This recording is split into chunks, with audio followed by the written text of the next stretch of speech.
इस ऐतिहासिक गांव बसारी में हो रही बुद्ध धम्म ज्ञान वर्षा में हमारे कथावाचक साथी भाई सुरजीत कुमार बौद्ध जी एवं उनकी टीम के सभी सम्मानित साथी, खासकर मैं आप सबसे और उनसे क्षमा प्रार्थी भी हूं कि आपका समय हम लोगों ने ज़्यादा ले लिया हमारे साथियों ने।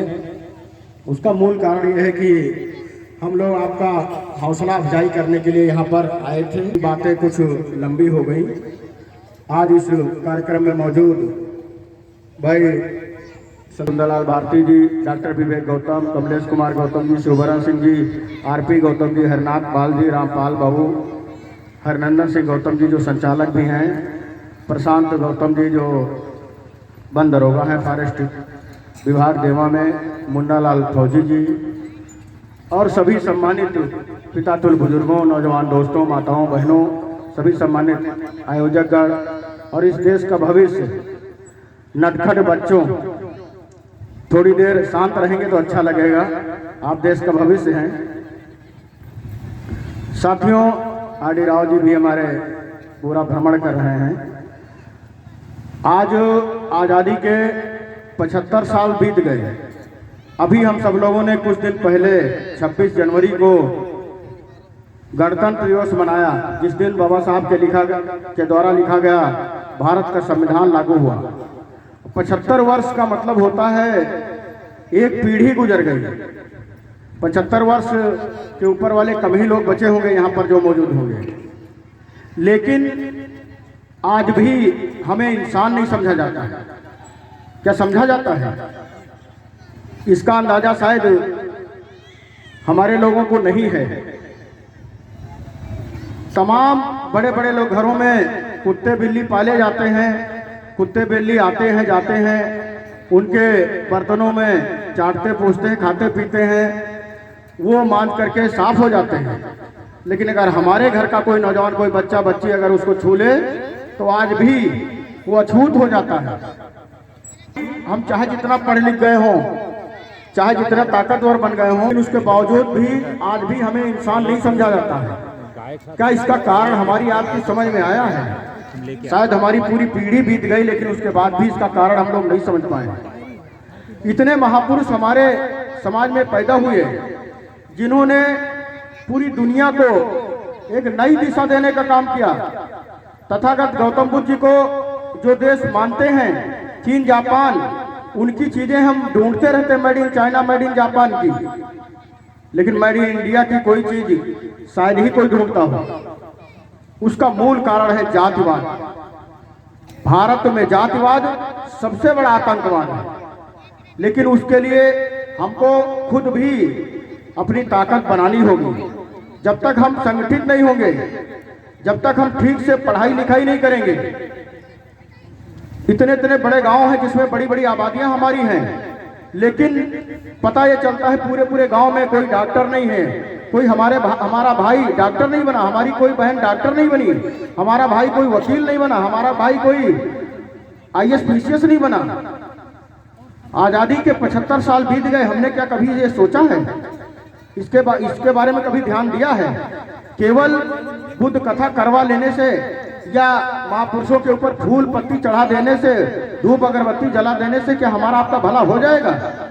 कतई नहीं होने वाला है। अगर उससे भला होने वाला होता, मूर्ति पूजा का तो हमारे महापुरुषों ने विरोध किया है, लेकिन चूंकि सम्मान के प्रतीक हैं इसलिए हम उनका फोटो लगा करके उनका सम्मान करते हैं।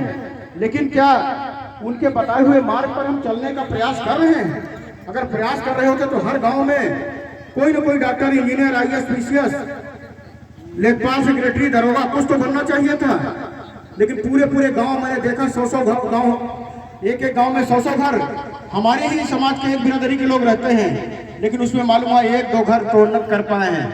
90, 95, 99% घर के लोग अपनी जिद के आगे जिद पर अड़े हुए हैं, बच्चों की शिक्षा की ओर नहीं ध्यान दे रहे हैं, जिसकी वजह से आज भी हम गुलाम और लाचार, आज भी हमको हमारे साथ जानवर से बदतर सलूक किया जाता है। जानवर तो उनके बर्तन छू सकते हैं, चाट सकते हैं, लेकिन हम नहीं छू सकते हैं।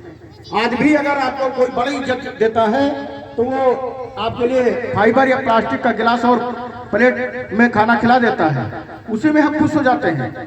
लेकिन इसकी जड़ में जाना होगा, हमको आपको ये समझना होगा कि हमारे जो महापुरुष कह के गए हैं, जो बाबा साहब डॉक्टर भीमराव अम्बेडकर भारत का संविधान लिख करके हमको हक और अधिकार दे के गए हैं, चाहे वो पढ़ाई लिखाई का हो, नौकरी करने का हो, राजनीति करने का हो, वकालत करने का हो, समाज सेवा करने का, ये सब अवसर दे गए हैं, उसकी ओर ध्यान देना होगा।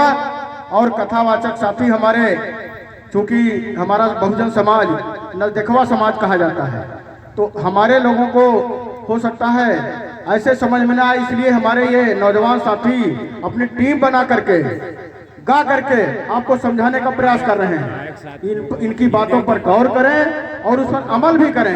ये नहीं कि और सत्यनारायण कथा जिंदगी बीत गई, 33 करोड़ देवी देवता पूजन करते हमारे पूर्वज चले गए, लेकिन दफन करने भर की जमीन उनको नहीं नसीब हुई, कफन ठीक से नहीं नसीब हुआ।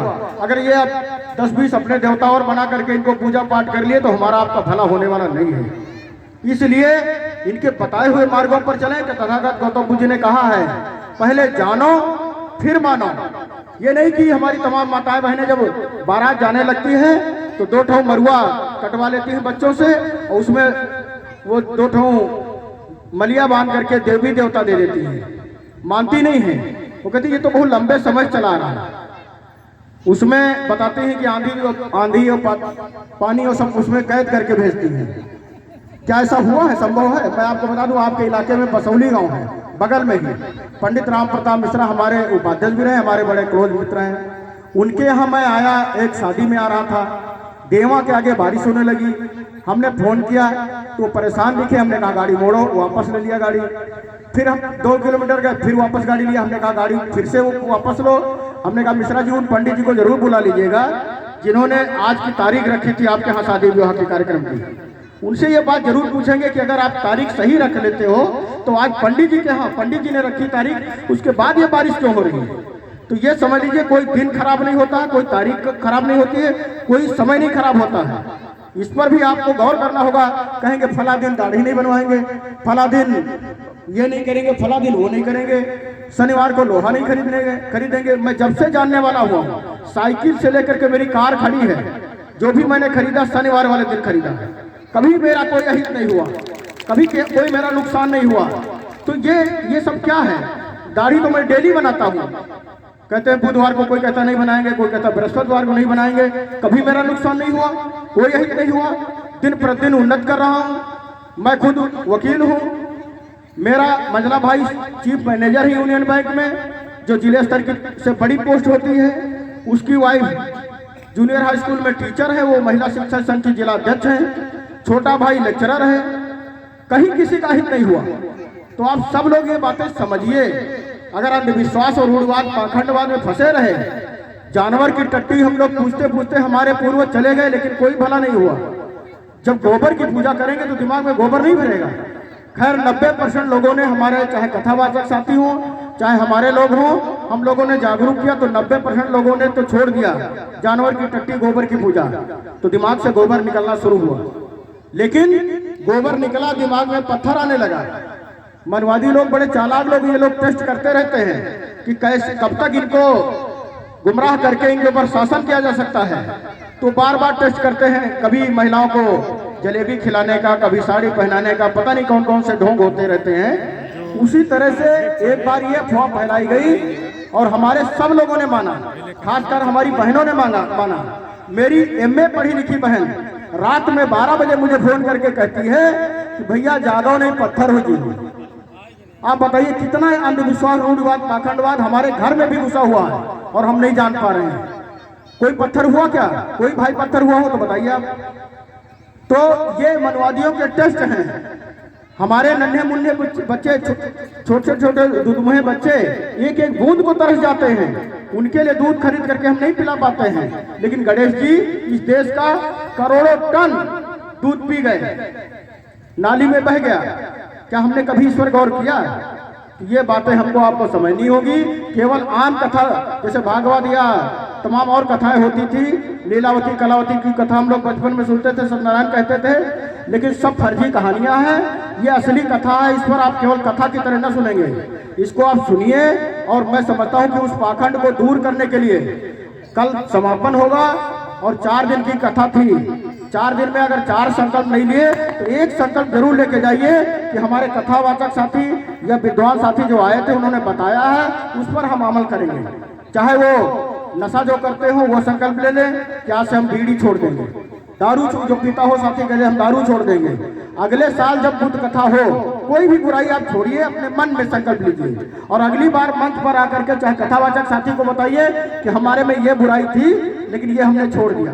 तो उसे आने लोगों को सीख भी मिलेगी कि हाँ भाई किसी व्यक्ति ने ये तय किया, तब तो इस कथा का मतलब निकलेगा। और नहीं तो फिर आम कथाएं हम लोग बचपन से सुनते हैं, तमाम कथा का सुने हैं लेकिन हमारा आपका भला नहीं हुआ। ये कथा ऐसी जिससे हमारा भला हो सकता है, इसलिए इन कथाओं को सुने और उस पर अमल करें। जय भीम, जय भारत।